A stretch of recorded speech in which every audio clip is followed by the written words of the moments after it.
Night had settled early across the Vermont mountains. A hush had fallen over the land, broken only by the rhythmic rumble of the train as it carved through the wilderness, the steel wheels humming like a restless lullaby. Outside the window, leafless trees passed in a blur of silhouettes, barely visible through the frost-kissed glass. Clara sat curled up in her seat, her thin coat wrapped tightly around her. In her arms lay her 5-year-old son, Benji, his head nestled against her chest, one small hand clutching a worn-out teddy bear missing one ear. Every time the train jolted over a rail joint, his body flinched, a soft tremor that made Clara hold him tighter. He was sleeping, at least for now. Clara kept one hand gently on his back, as if afraid he might vanish if she let go. Her other hand trembled slightly, not from the cold, but from everything she had left behind. The shouting, the broken dishes, the slamming door, the fear in Benji's eyes. She hadn't planned this in detail, just enough to know that tonight had to be the end. One backpack, a few changes of clothes, emergency cash she'd hidden months ago inside a hollowed-out children's book, a battered flip phone with no contacts, and the unwavering will of a mother who had seen her son cry one too many times. One night, she whispered to herself. Just get away for one night. Then we'll figure it out. The train rocked gently, carrying them farther from the city and closer to something unknown. Clara exhaled slowly, her breath fogging up the glass as she stared into the dark. Across the aisle sat a man she hadn't paid much attention to at first. He hadn't moved or spoken since boarding. Just sat there, posture rigid, coat buttoned high, a dark knit cap pulled low over his brow. He seemed carved from shadow, an unmoving silhouette watching the trees slide by. More. She wouldn't have noticed him at all, if not for the sudden weight of his gaze. He wasn't staring, not exactly, just observing. Quietly, intently, then he spoke. "Your boy sleeps well." His voice was low and rough, the kind that sounded like it hadn't been used in days. There was no warmth in the tone, but also no threat, just a simple observation. Clara offered a cautious nod. "He's exhausted. It's been a long day." The man nodded back and returned his gaze to the window, saying nothing more. Clara's shoulders relaxed slightly, though her pulse still beat a little too fast. Moments passed. The train's hum filled the silence. Then, again, his voice. This time quieter. "Where are you going?" Clara hesitated. The question was simple, but her answer was anything but. "I don't know. Somewhere no one will recognize me." He nodded again. No judgment, no curiosity, just understanding. They lapsed into silence once more. Not tense, just quiet. Like two people floating on different pieces of driftwood, carried by the same current. Clara glanced at the old station map pinned above the seats. The train would stop at Dalesboro in about 40 minutes. She had never heard of it before this journey, only saw the name on the schedule and liked the sound of it. It felt distant, quiet, untouched. It would have to be enough. Benji stirred in her lap, murmuring in his sleep. "Mommy," she leaned down, kissing his temple. "I'm here, sweetheart." That was all she had left to offer him right now. Her presence and the promise that she would protect him, no matter what. As the train curved around a bend, Clara noticed something out of the corner of her eye. The man across the aisle had taken out a piece of folded paper from his coat. He unfolded it slowly. It was a drawing. An architectural sketch, finely detailed, precise. He stared at it for a long time, lips pressed tight, before quietly folding it and tucking it back into his jacket. She wondered briefly what story the sketch held. A building never built? A home never finished? But she didn't ask. And he didn't offer. What Clara didn't know, what neither of them knew, was that this brief moment on a train winding through the dark hills would mark the beginning of something unexpected. Something that could one day be called hope. The train pulled into Dalesboro Station with a soft screech, slowing to a crawl before settling with a final hiss. There was no grand announcement, no bustle of passengers, just the sound of doors sliding open and cold night air rushing in. Clara stepped off the train with Benji still sleeping in her arms, heavier now from the long ride. The air smelled like wet leaves and wood smoke. She adjusted the strap of her backpack, holding her son close, and looked around. The platform was dimly lit and nearly deserted. A small wooden building sat at the end of the tracks, part ticket booth, part waiting room, its lights flickering behind dusty windows. Beyond that was silence. No taxis. No traffic, just the faint rustle of wind through the maple trees lining the hills. And no, she didn't know where to go. There had been no time to book anything, and her phone had no service out here. The nearest motel had been marked as cash only on the map she printed back home. Clara's fingers tightened around the few folded bills in her coat pocket. She walked into the station building and approached the tired-looking woman at the counter. "I need a room," Clara said softly. "Just for the night, something close." The woman glanced at her, then at the sleeping child. "No ID?" she asked. Clara shook her head. "I lost my wallet. Please, just one night." "I'm sorry, ma'am." "No ID, no rental." Clara opened her mouth to protest but stopped herself. What could she say? She was a runaway. A ghost. Someone with no past and no paperwork to prove she belonged anywhere. "Thank you," she whispered, turning away before her voice cracked. She stepped back out into the cold. Benji stirred in her arms, mumbling something incoherent. Her breath came in shaky clouds as she scanned the empty streets. The night had deepened. Somewhere far away, an owl called. "Trouble finding a place?" The voice came from behind her. Clara turned to see the man from the train. Noah, though she didn't yet know his name. He stood under a street lamp, hands in his coat pockets, his face half lit in amber. "There's nowhere open," she said, managing to steady her voice. He nodded once, slowly. "I have a cabin," he said. "Half finished, needs work, but it's warm and safe. You can stay there, just for the night." Clara hesitated. Every instinct in her screamed caution. He was a stranger, a man, and she had a child, but there was something in his voice, quiet, steady, that didn't feel threatening. Just tired. "I'll sleep outside," he added, as if reading her mind. "You and the boy can have the bed." She looked down at Benji, whose face was flushed and peaceful against her shoulder. They couldn't stay out in this cold. "All right," she said at last, "just one night."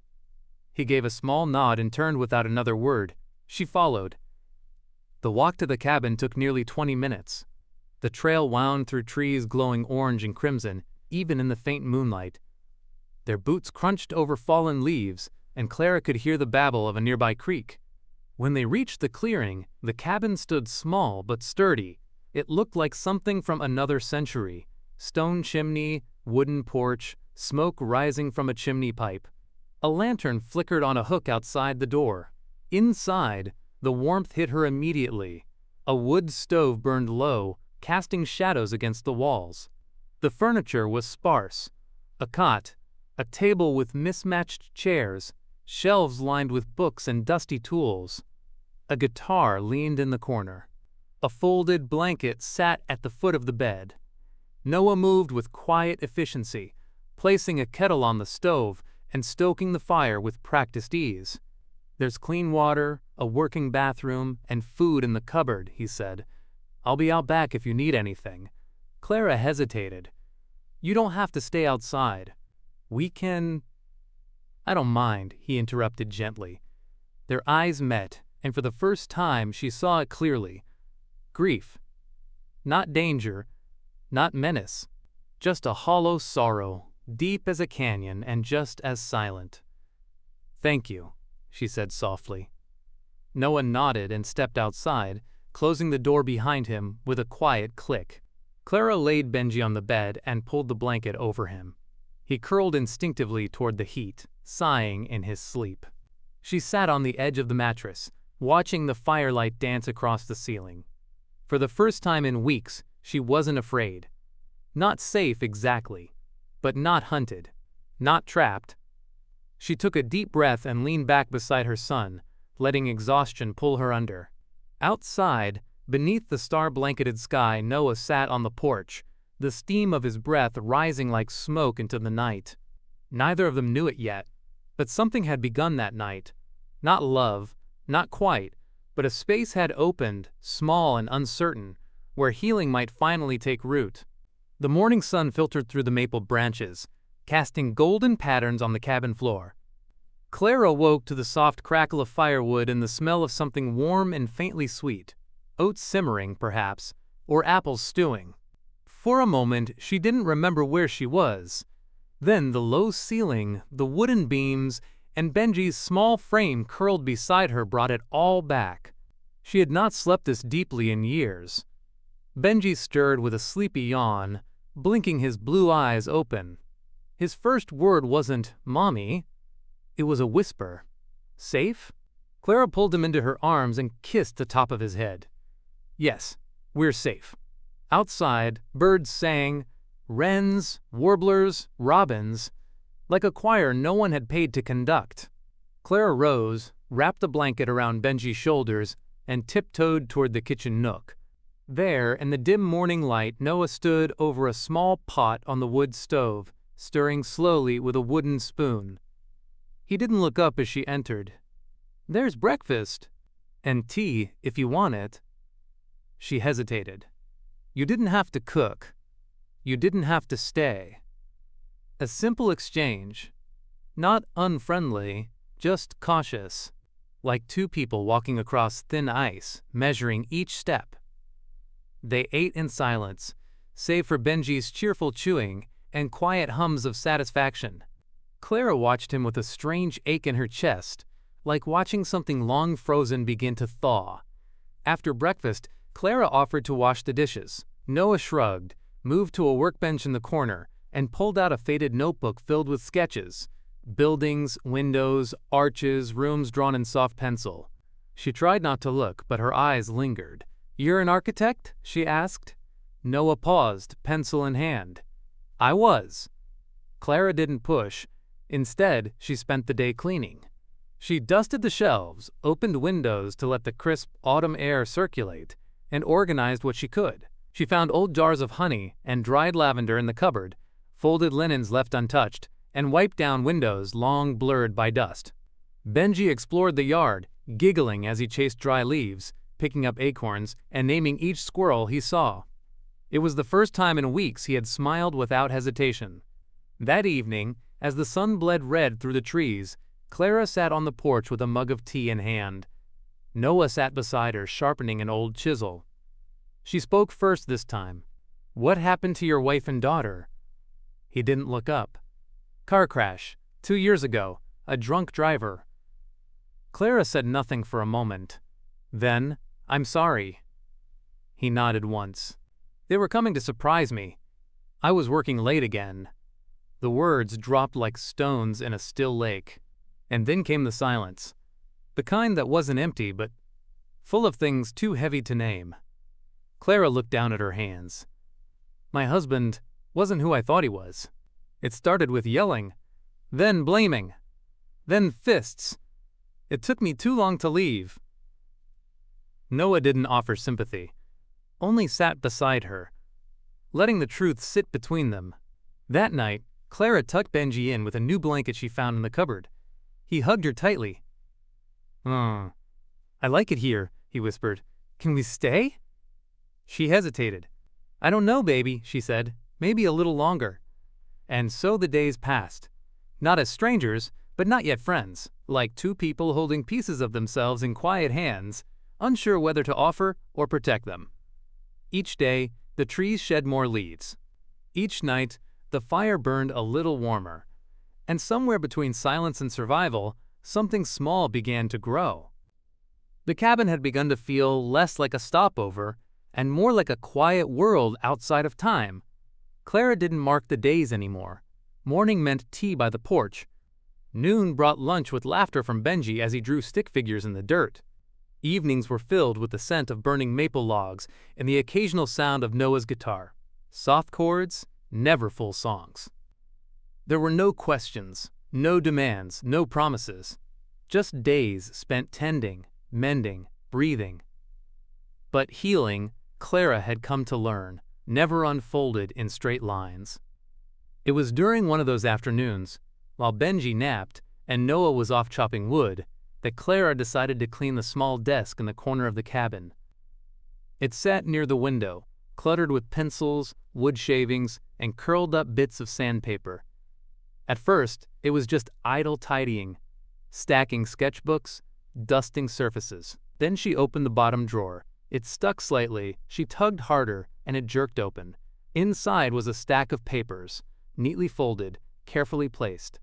A leather-bound journal, and, underneath it all, a photograph. Clara froze. The image showed a woman with dark hair and gentle eyes, standing in a sun-drenched kitchen. Beside her, a little girl with curly blonde hair stood on a stool, grinning as she stirred a bowl of batter. Noah stood behind them, smiling. Not the reserved man she knew now, but open, joyful, alive. Clara's heart panged. She didn't mean to invade, but the picture had spoken louder than any words Noah had shared. Beneath the photo was an article, yellowed and clipped from a newspaper. Architect's family killed in drunk driving incident. Noah Reed withdraws from public life. She read the first paragraph, barely breathing. It spoke of a tragic accident just outside Montpellier. His wife Anna and their daughter Grace had died instantly. He was scheduled to receive a humanitarian design award that very evening, but never arrived. Clara sat back, stunned. Everything made sense now. The way Noah never asked personal questions. His silence at dinner. The way he looked at Benji, not with envy or grief, but with a kind of reverence, as if he were witnessing something he thought the world had stolen from him forever. She closed the drawer gently, heart pounding. That evening, when Noah returned, she couldn't meet his eyes. He noticed, of course. "You found the photo," he said simply. Clara swallowed. "I wasn't trying to." "It's all right," he interrupted. "It's been waiting to be seen." Silence stretched between them. "I didn't know who you were," she said. "I mean, your name, what you used to do, why you live like this now." Noah set the firewood down carefully. "And now that you know..." Clara struggled for words. "I don't know, I didn't want to feel like this was built on something hidden." He didn't answer right away. Instead, he walked to the porch and sat down, elbows on his knees, eyes on the last light bleeding through the trees. "I used to think I was supposed to build things that lasted forever, homes, schools, places of light, but then the one thing I didn't build strong enough collapsed. My family." Clara stepped outside beside him, the air crisp against her skin. "It wasn't your fault," she said quietly. "Hoo-hoo." He let out a breath that might have been a laugh, or maybe a sob. "I know that, in my head. But in my chest, it feels different." They sat together, shoulder to shoulder, in the silence of falling leaves, and then, just as the stars began to appear, Clara stood. "I think Benji and I should go tomorrow." Noah turned to her, startled. "Why?" "Because I'm starting to feel safe here," she said. "And that scares me." He didn't try to convince her otherwise. He only nodded, once, slow. Inside, Clara began to pack, folding what little they had into her worn backpack. Benji watched her silently, sensing a change. But later that night, when the wind had quieted and the cabin had gone still, Noah left something on the table, a folded note, a map, and a name circled in red ink. Maple Haven, a place to begin again. It had been 5 weeks since Clara and Benji left the cabin. They moved into a shared unit at a women's shelter in the outskirts of Rutland. The place wasn't perfect, peeling paint, thin walls, flickering lights. But it was clean, and no one yelled at night. Benji started drawing again. Clara began volunteering in the shelter's kitchen, then helped organize reading time for the children. Pox, she kept her head down. She didn't Google his name. She didn't reread the note he'd left. But sometimes, when Benji was asleep and the world was quiet, she would remember the sound of Noah's guitar drifting through the walls at dusk, and wonder if he still played. On a Tuesday morning, one of the shelter coordinators stopped Clara after breakfast. "There's a trauma support event this weekend at the community center," she said. "They're looking for someone to speak. Maybe about parenting after abuse?" Clara hesitated, her throat tightened at the thought. But then she looked down at her son, sitting in a corner drawing a smiling house with a red roof and a man holding a child's hand. "All right," she said. "I'll try." The event was small. a circle of folding chairs, a table of lukewarm coffee. The walls were painted light blue, and a row of windows overlooked a yellowing lawn. Clara sat with her palms flat on her lap, heart beating against her ribs like a drum. A dozen people looked back at her, mothers, counselors, volunteers. She began to speak, voice shaking at first. "I used to think that staying meant strength," she said, "that if I could just be quiet, just be better, things would change. But all it did was teach my son how to shrink." She paused. No one spoke. "One day," she continued, "I left.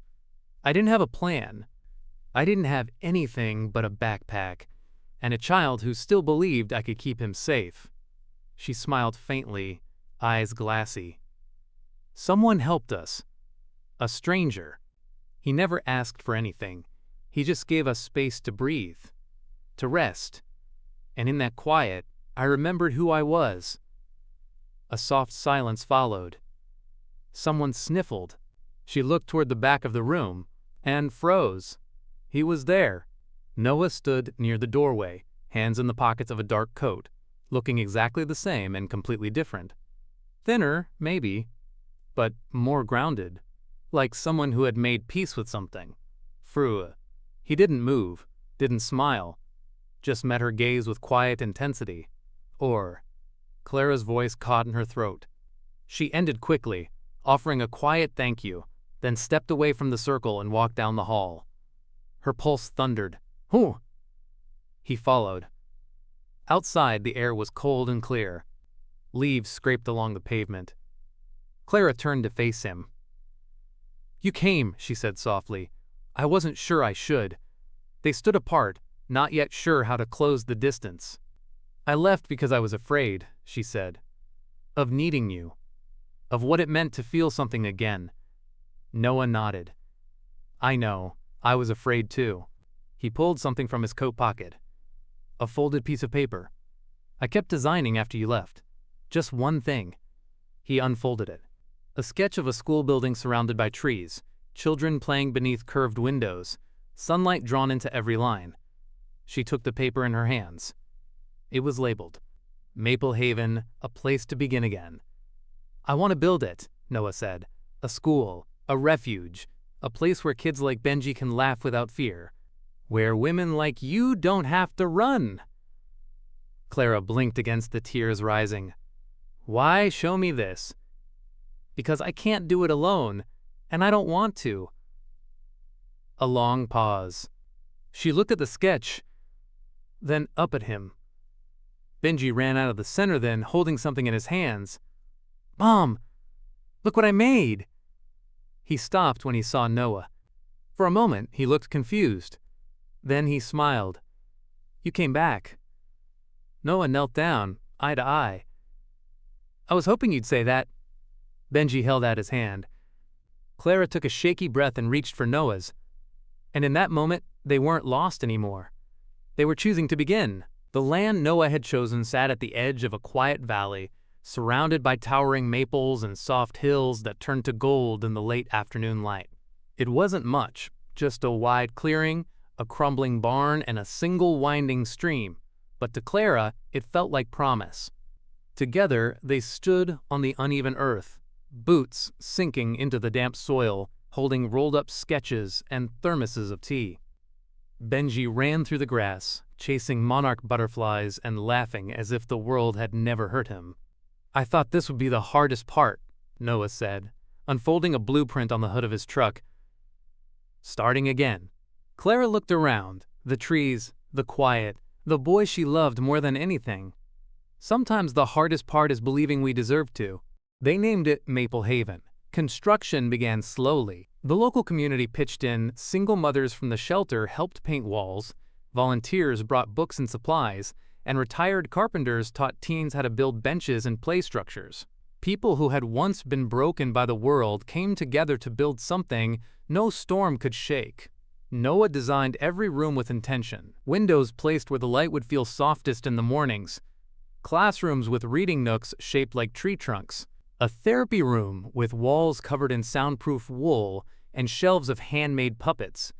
Clara helped plant a garden where the children could dig and grow their own vegetables. Benji chose a corner of the library to be the superhero zone. They didn't talk much about the past, but in the quiet moments, when Clara handed Noah a cup of coffee at dawn, or when their hands brushed as they hung up children's drawings, there was something healing in the way they simply moved forward together. Benji thrived. He started calling Noah Dad without anyone suggesting it. One morning, Clara overheard them in the garden. "Core, I want to build a tree house," Benji declared. "We'll draw the plan together," Noah replied, kneeling beside him. "Architects always start with a sketch." Clara watched them from the porch, a warmth blooming in her chest that she hadn't felt in years. Opening day of Maple Haven was a crisp Saturday in late spring. Balloons swayed in the breeze. Paper butterflies decorated the front gate. The small building stood proudly in the clearing, sunlight dancing across its wooden siding and green roof. Families arrived, some nervous, some tearful, some smiling for the first time in a long while. There were children who hadn't spoken in months, who now clung to storybooks. Mothers who had spent years hiding bruises, now walking through the doors with dignity and pride. Clara stood at the entrance, welcoming each one. Noah handed out hand-carved bookmarks, his eyes softer than she had ever seen. When it was time for the opening speech, Clara stepped forward.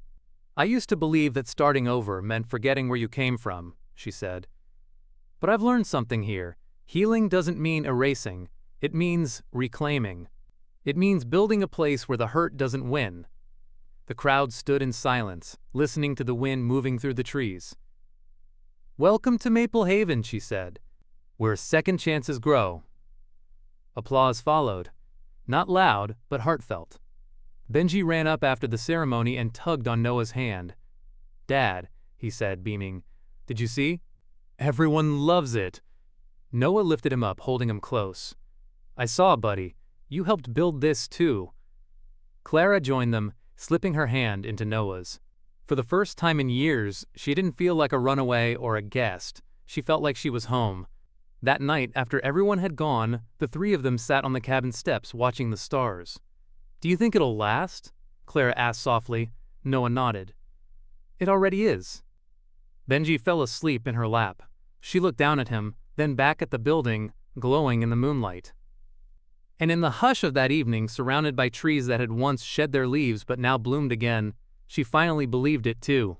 The wedding wasn't grand. It wasn't planned by professionals or held in a chapel with stained glass. There were no chandeliers, no white linen tablecloths, no champagne towers, but it was exactly what it needed to be. Just after sunrise, under the canopy of blooming maples, Clara stood barefoot in the grass, wearing a simple ivory dress that swayed in the breeze. Benji helped braid a crown of wildflowers into her hair, his hands clumsy but proud. "You look like a forest queen," he whispered with a grin. Noah waited a few steps away, wearing a navy shirt rolled at the sleeves, his dark hair gently tousled by the wind. In his hands, he held a single sunflower, her favorite.